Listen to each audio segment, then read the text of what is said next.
Hello, everybody. Welcome to Poly Games. I'm your host, Joseph, and today we are giving our final thoughts, our review on Far Cry Primal. Now, we play this on the PlayStation 4 for the sake of transparency. Ubisoft did not send us out a copy. We bought it ourselves, so if you could, like and subscribe. It shows how much you care, and it helps us out, so thank you ahead of time. Now, let's get right into this game. The plot is rather simple. We're going to start with the story, going to then go into gameplay, and then we're going to go into the sights and the sounds of this game. So, the story. Is it the most amazing thing I've ever seen? No, it's actually rather safe. You are the last of your tribe, and for the most part, you just stumbled onto a land of Uros, which is Europe, and you're going to build a tribe up again. And along the way, you're met up with other tribes that don't want you in that area. So it's about survival and to really, stake your claim on the land. With that being said, there are no, memorable bad guys. You know how, Far Cry 3 had Voss, Far Cry 4 had Megan Pin.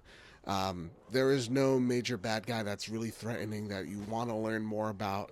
It's rather, the story is rather by the books. It's not really about the story. This game is really taking the things from 3 and 4 that are the hunting and gathering aspect and making its own game of that. With that being said, though, the characters, for the most part, are excellent. Each one you meet are unique, and they're memorable. You want to know more about them, except for one. I'll get to that in a second. But you want to learn more about them, but sadly you don't. They put you on missions that are kind of boring and just there to really take up time. And you don't, you see them sprinkled in throughout the game, but you don't see enough of them. That's one thing it is really depressing about this game. They have really good characters. The motion capture is amazing. You feel their emotion, you hear their emotion. It's really good, and you just don't see enough of it, sadly, in this game. So it's there. The talent is there. The fact that they made their own language, the studio made their own language for this game. It's not, nobody's talking English in this game. Everything is done through subtitles. I like that. There's a bit of authenticity? I don't know. It's something authentic. There you go. There's a word about this game that I wish the story and the characters took more of that. I wish they put more time into this story as well. With that being said, though, there was one character I just really, really fucking hated, and that's the old man. Far Cry has this fucking way of really, having a great story and a great set of characters, and then going off in a totally different direction. And they did this again with this game. The old man with one arm is possibly, I hate him. I wanted him to die.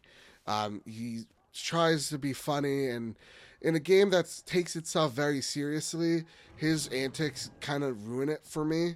But that's one thing. Other than that, the characters are fantastic, and I really I can't say enough how amazing the voice acting and the motion capture is in this game. So now let's go back. Let's go into the gameplay. We talked about the missions and how boring they are. Indeed, a lot of them are dull. The only cool one is when you're a mammoth, sort of. That's about it. The missions are bland. But with that being said, the world that you're in isn't.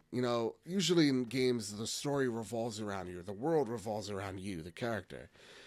This game does a very good way of making it so you're not, the world's not revolving around you, you're part of the world. And with that being said, when you're headed towards missions, when you have to walk that long trek to get to a mission, that is where the fun is.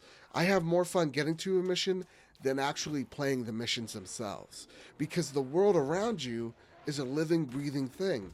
Like, one minute you'll be fighting, a band of Neanderthals, and then the next minute you're fighting a wild bear, and then the next minute after that, you're hunting deer for their skins, and then, you find out, you look at the clock, it's been 3 hours, and you have not headed to the mission at all. They have other little side missions, side quests, beacons that you have to light up, encampments that you have to destroy. And so along the way, the game is really in that hunting and gathering aspect that I was talking about before. If you like Far Cry 3 and 4 for the hunting and gathering, this game is definitely for you. You know, if you're not into that, you're into a more story-driven game, this game is not for you. Um, Now I'm trying to think of anything else when I'm talking about the world. Yeah, it's amazing. It's a beautiful environment. You know, you see bears wrestling with each other. You see wolves in packs hunting for deer. It's fantastic. Like the open world is amazing. It's definitely something to take a look at. The combat is also for me a hit and miss. The range combat is superb. When you get a headshot, you hear it and it just sounds so rewarding. I know how fucked up that sounds, but it sounds rewarding. It sounds like when arrows are whizzing past you, that they're really whizzing past you. When you throw a spear at someone, they go flying in the air when you wind up that pitch. They go flying 2, even sometimes 3 feet back. You really feel like you just fucking impaled a guy. Sadly, I didn't feel the same way towards the melee combat. The melee combat's okay, but the animations, again, like in the first impressions video, it's like I'm swinging a Minecraft axe. There's not a lot of animation towards that axe swing, and when you hit a guy, it doesn't really feel like you hit him. Though he'll go he's not, his body isn't moving to the force in which you hit him. So that's kind of a drag. With that being said, though, overall, like I like the combat. I think the combat is fun. With that being said, too, there is a crafting system and a skill system, a leveling up system, all of which are fine. You know, the crafting system is fun. It doesn't go overboard. I really like that. You know, there's a lot of materials, but it does a great way of really just showing you what you need and where to get it. And that's what I didn't like about games like The Witcher. There was just way too much. It feels like just enough. And for the leveling system, it's not like you get stronger, which each time you level. Actually, the crafting system and the leveling system work hand in hand to do that. You know, you can upgrade your weapons to have stronger abilities, and how you play is going to really benefit the skills. So if you want to be more about capturing animals and making them your pets, then there's a Beastmaster section, there's, you know, a poison section, a range section, and a melee section. So you can really pick out how you really want to play. And there's a lot of ways to play. There is a stealth mechanic in this game. The stealth mechanic is not very good because of this. The AI in this game are dumb. They are not smart. They are possibly some of the dumbest I've seen this generation, including your pets. You have an animal companion, and you know you get, I believe I think the number would be about 16 pets. I don't know off the top of my head, but each pet, you know, they have their strengths. You know, they could be stealthy if you want, but they somehow have the ability to break out of the stealth and really, for some reason, attack AI when they're supposed to be stealth. I really, really can't stand when that shit happens in this game.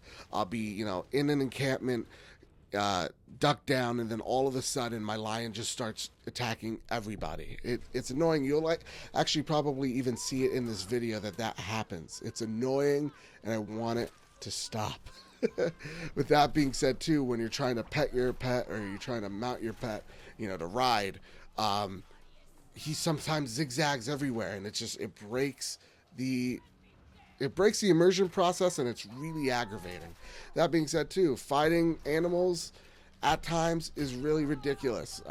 You know, you'll shoot them with an arrow, and then you'll be fighting them, and all of a sudden they run away, and then you hit them again, and then they just start running away again. It's like you're just playing fucking tag with these animals. The AI as well, when it comes to the humans, are stupid. The only way that they are a challenge is when they're in a horde, which you'll see in this video too. Is the only way that I'm close to death is when I'm by myself and there's a horde of enemies. They're not trying to flank me. They make it well aware that they are flanking me when they do. And overall, the AI, lacks. So with that being said, the gameplay, what's good about it? The world, the combat, yes, and the leveling system. What's bad about it? Just the AI. Could not really stand the AI whatsoever. Now, lastly, we're going to get to the sights and sounds of this game. The game is beautiful.